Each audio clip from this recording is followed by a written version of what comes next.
Long before serial killers and mass murderers became a way of life, there have been brutal killings which still remains unsolved. It is sad to know that evildoers go unpunished. Today, I will be telling you one of such stories.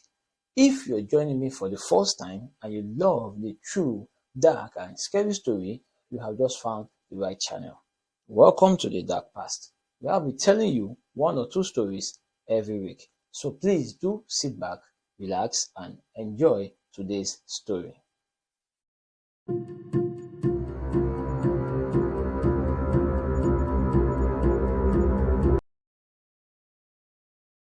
On the night of June 9, 1912, Josiah Moore, 43, and his wife Sarah Moore, 39, and their four children, Harmon, 11, Catherine, 10, Otto, 7, and Paul, 5, and their two youngest, Ina, 8, and their elder sister, Lena Stillinger, 12, went to bed after dinner in a small bubbling and busty town named Villisca.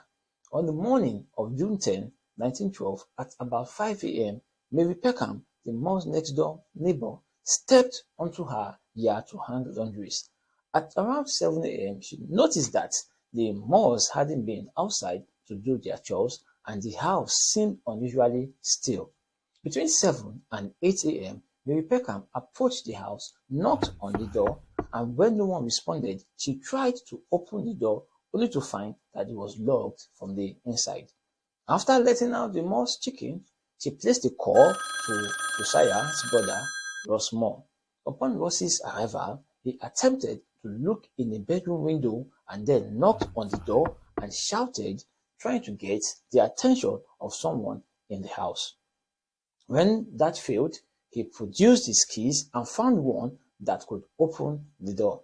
Miss Peckham only followed him onto the porch. Ross went no further than the room of the parlor. When he opened the bedroom door, to his surprise, he saw two bodies on the bed and dark stains on the bedclothes. He returned immediately to the porch and told Miss Peckham to call the sheriff. The two bodies in the room downstairs were Lena and her sister Ina, house guest of the Moore's children. The remaining members of the Moore's family were found in the upstairs bedroom by the city marshal Hank Houghton, who arrived shortly. Every person in the house had been brutally murdered, their skulls crushed as they all slept the night before, bringing the total number of deaths to be 8. Little known to its residents was the possibility that their town, which was named Villisca, meaning pretty place or Pleasant View, was not what it meant, but the Indian word Waliska, which means evil spirits. Once the murders were discovered, the news traveled quickly in the small town. As neighbors and curious onlookers converged on the house, law enforcement officials quickly lost control of the crime scene. It is said that up to 100 people traipsed through the house, gawking at the bodies before the Villisca National Guard arrived around noon to cordon off the area and secure the home. The only known facts regarding the scene of the crime were 8 people had been bludgeoned to death, presumably with an axe left at the crime scene. It appeared all had been asleep at the time of the murders, and time of death was established to be shortly after midnight. Curtains were drawn on all windows in the house except for 2 which did not have curtains and were covered with clothing belonging to the Moores. All the victims' faces were covered with a bedclothes after they were all killed, and kerosene lamps were found at the foot of the bed of Josiah and Sarah. The chimney was off and the wick had been torn back. A similar lamp was found at the foot of the bed of the Stillinger's girls. The chimney was also off. The axe was found in the room occupied by the Stillinger girls, covered in blood, and it belonged to Josiah Moore. The ceiling in the parents' bedroom and the children's room showed gawk signs or marks apparently made by the upswing of the axe. A pan of bloody water was discovered on the kitchen table, as well as a plate of uneaten food, and all the doors were locked. As residents of the small town reinforced locks, openly carried weapons, and huddled together while sleeping, newspaper reporters and private detectives flooded the streets.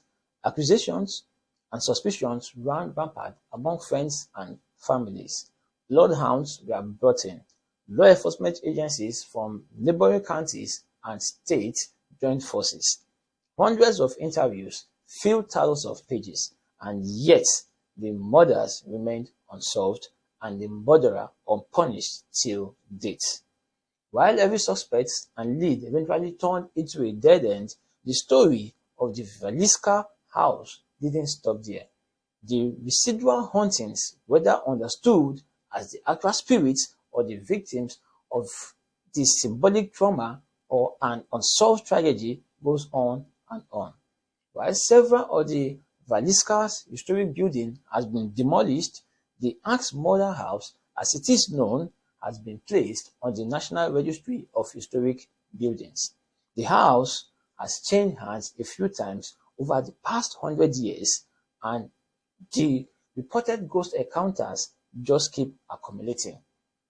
Things like disembodied giggling and screams, unexplained movements, a fog that roams from room to room when the train passes through the town at the time of the murders, and strange behaviors from visitors that indicate the possibility of possession are just some of the activities that indicate a paranormal presence at the Valiska Axe Murder House. So, while what happened there in 1912 makes it a terrifying place to be on its own, ghost or no ghost, it definitely continues to earn its title as one of America's most haunted houses. That brings us to the end of today's story. Hope you enjoyed it. If you did, please don't forget to give it a like and share it, which encourages me to bring you more interesting stories like this from around the world. I don't know what media you are watching this with, but you can also find me on Facebook, Instagram, Twitter, TikTok, Threads, and YouTube. And please do not forget to subscribe to my YouTube channel and turn on all notifications so you don't miss any of my weekly uploads. Thank you. See you next time, and bye for now.